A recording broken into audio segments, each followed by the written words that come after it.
자, 그러면요. 두 번째 주제, 마녀사냥 좌파 찍기, 좌표 찍기. 저들의 목적은 뭔가? 네. 제가 그저께 아주 대단했습니다. 그래서 여기에 나마스테님도 잘 들어오시고 그러는데, 정말 대혈전을 벌였어요. 제가 하도 이제 그 김세연이를 비롯해갖고, 미통당에서 하는 게 하도 이제 웃겨가지고, 제가 이제 글을 올렸어요. 블로그에다가. 도대체 태영아하고 지성호가 뭘 그렇게 잘못했다고? 진짜 잘못했던 거는 그렇게 오판과 수없는 오판을 해가지고 북한에 대해서 핵 만드는 자금을 준 좌파들 아니냐, 이렇게 글을 올렸더니, 와, 저도 이제 웬만한 산전수전 다 겪었는데, 여러분 댓글이 1000개가 달렸어요. 그리고 댓글 1000개에 그 사람들이 쏟아내는 거 기가 막히더라고요. 일단은 주가가 요동치고 안보 불안을 야기시켜갖고, 이 사람들은 우리 안에서의 진짜 북한의 스파이다 이러면서, 북한의 스파이고 이중 첩자고 태용호는 어떻게 해서 18억을 갖게 됐느냐, 이루 말할 수 없는 이제 인신공격, 즉 마녀 사냥을 해대는 거였습니다. 근데 제가 느낀 게 뭐였냐면은, 이거는 완전히 좌파 찍는 거다, 좌표 찍는 거다. 누군가가 오다를 내린 겁니다. 왜? 제 댓글에 이렇게 들어와서 하는 걸 보니까 다 이렇게 보면, 이제 블로그 같은 경우는 그 이제 아이디를 찾아가지고 찍어보면 그 사람이 무슨 활동을 한 거 이런 게 나타나기도 해요.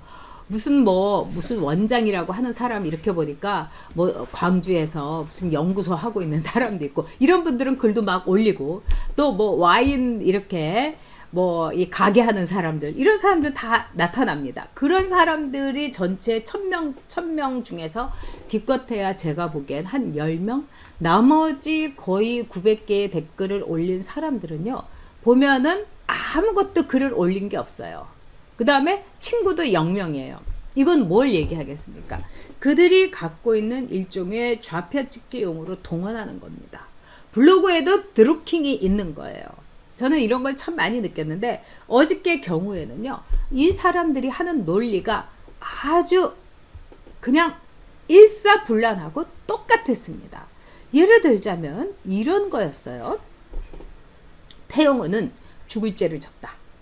즉 태영호는 말하자면은 자기는 18억이라든가 이렇게 어마무시한 재산을 갖고 있으면서 태영호는 지금 남한 사회를 교란하려고 하는 북한의 스파이 역할을 하고 있는 거다.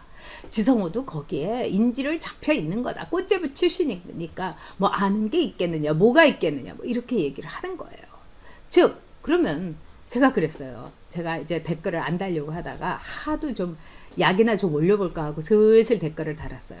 그러면은 태영호하고 이번에 지성호가 북한에 대해서 김정은이 이렇게 살아나왔는데, 그러면 북한 첩자가 아니라는 게 증명이 된 거네요. 그러면 또 거기서 이렇게 왜 물타기를 하느냐고 막 이러고요. 근데 이 좌표 찍기의 목적이 분명히 있었습니다. 이 목적이 뭐냐면 탈북자들의 입맞기예요. 앞으로 태영호, 지성호에 대해서 너희들 입에 자카하고 있어라. 왜? 김정은이가 태영호에 대해서 그렇게 기분 나빠한다는 거 아닙니까? 그 다음에 지성호는 여러분도 아시다시피 이 트럼프가 딱 그 지성호 씨 우리에게 정말 이 인류의 희망을 준 사람이다 이래가지고 거기에서 목발을 이렇게 흔들고 해서 전 미국에서 감동을 불러일으켰던 인물이에요.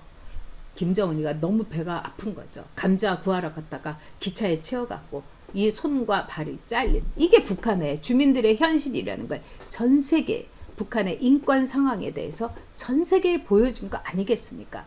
첫째, 탈북자들의 입맞기입니다. 두 번째는 탈북자는 조국을 배신한 자라는 배신자의 낙인 찍기인 겁니다. 이 탈북자에 대해서는 임수경이도 워낙에 술 취해가지고 이렇게 헛소리 많이 하는데 눈을 이렇게 뜨면서 탈북자 시키들 이러면서 그것들은 조국을 배신한 것들이야 이렇게 얘기한 거예요. 임수경의 조국은 어디인가? 정말 우리 물어봐야 되지 않겠습니까? 그런 임수경이 조국이 저쪽이라고 했던 임수경이 탈북자 목숨 걸고 온 탈북자에 대해서 배신자라고 했던 임수경이가 국회의원을 했는데 태영호가 왜 못합니까? 지성호가 왜 국회의원을 못합니까, 여러분? 그리고 태영호와 지성호의 존재는 제가 여러분에게 늘 강조하지만은 앞으로 김정은이 어느 날 돼지가 우물에 빠진 날을 맞을지, 또 갑자기 심장 쇼크를 맞을지, 뇌출혈을 일으켜가지고 완전히 반신불수가 될지, 이거는 언제라도 일어날 수 있는 겁니다. 파스블이에요. 그러니까 김여정이를 그 서열을 무시하고 그 상석에 딱 앉힌 거 아닙니까? 제가 늘 일찌감치 얘기한 대로 김여정의 후계자 작업이 가고 있는 거예요. 그리고 김여정은 열심히 하고 있겠죠. 왜? 야심 있으니까. 그리고 집안을 살려야 된다고 생각을 하니까. 근데 김여정의 최후도 아주 좋지 않을 겁니다. 즉 가장 중요한 거는 탈북자들에 대해서 모두 다 배신 때리고 자기 나라를 배신 때리고 온 사람이다. 조국을 배신한 자라는 레떼를 찍고 있더라고요. 이 좌표의 내용이 그렇습니다. 세 번째는요, 완벽한 마녀 사냥이에요. 그냥 쫙 모여 들어가지고, 예를 들면은, 정말, 예를 들면 이런 거예요. 태용호가 18억을 이제 벌었다 이래서, 아니 조국의 와이프가 그동안에 주식을 해가지고 2년 동안에 뭐 20억 벌었다는데 그건 어떻게 생각하냐고. 왜 우리 조국 정경심 교수님을 건드리냐고 이러면서 제 댓글에다가 올라가고, 뭐 정경심 구속 정지 구속하는 거 이거 정지하는 법 거기다가 다들 가서요 사인해 주세요. 뭐 제가 정말 이런 나라에서 이런 사람을 하고 산다는 게 너무 절망스럽고 기가 막혀서 제가 정말 우리가 이거 어떻게 해야 되나 막 이러면서 이민을 가야 되나. 이건 전 철저한 농담입니다. 끝까지 살아야 돼요. 우리나라 같은 데 없습니다. 우리가 걔네들을 쫓아내야죠. 그 다음에 세 번째는 여러분 뭡니까? 오거돈 덮기예요. 자, 오거돈 미스터리가 분명히 있습니다. 그 부산 성폭력 상담소. 그 다음에 오거돈이 자기 주변에다가 계속 선거운동을 하고 다음에 자기가 재선하는 거라든가 그 다음에 무슨 뭐 공항하는 문제라든가 막 그렇게 열심히 하태경이한테까지도 전화를 했다는 거 아니에요, 선거 때. 이건 뭡니까? 물러날 생각이 없었던 거예요. 근데 청와대가 이렇게 쫙 보니까 이미 알고 있었던 거죠. 이거 아무래도 물러나는 게 좋을 것 같다. 이렇게 해갖고 오건원한테 전화해가지고 얼른 기자회견 하라. 이러면서 막아라 한 거예요. 여러분, 굉장히 갑작스럽게 이루어진 기자회견인 거죠. 그리고 그 여자하고는, 그 피해자인 여성 공무원하고는 4월 말까지로 중간에서 성폭력 연구소에서 작당을 해가지고 마사지를 한 거 아니겠습니까? 그러니까 4월 말까지라도 오거든요. 하루라도 시간을 끌면서 이게 좀 잠잠해지지 않나, 뭐 이렇게 우리 마누라가 가가지고 무릎 꿇고 읍소하고 우리 아버지 살려주세요 딸내미께 가서 그러면 그 여성 공무원이 마음을 돌리지 않을까? 보통 많이 그렇게 합니다. 저도 그런 거 봤고요. 마누라 가고 딸 가고 이래가지고 덮어지는 경우 제가 많이 봤습니다. 자, 그런데 오거돈이 나와서 딱 사퇴를 했다. 이거는 여러분 뭘 뜻하는 겁니까? 뭔가 있었던 겁니다. 그래서 그거를 덮기 위해서 지성호, 태영호 잘 됐다 이참에 이래가지고 정말 마녀 사냥을 이 온라인에서 무슨 태풍, 쓰나미처럼 해대는 겁니다. 굉장히 거셌어요. 그 다음에 네 번째는 뭐겠습니까?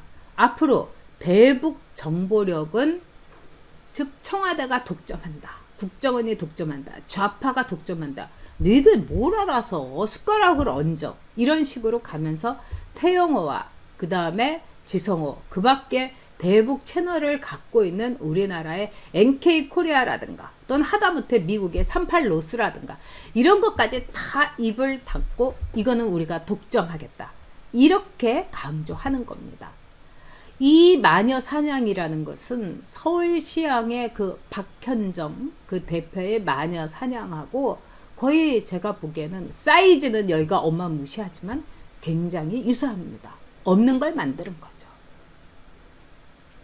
이 좌파들의 특징, 서울시향에서도 박현정 대표 몰아치려고 했던 작당했던 게 다 좌파들 아니겠습니까? 정말 무서운 겁니다. 대한민국의 좌파들은.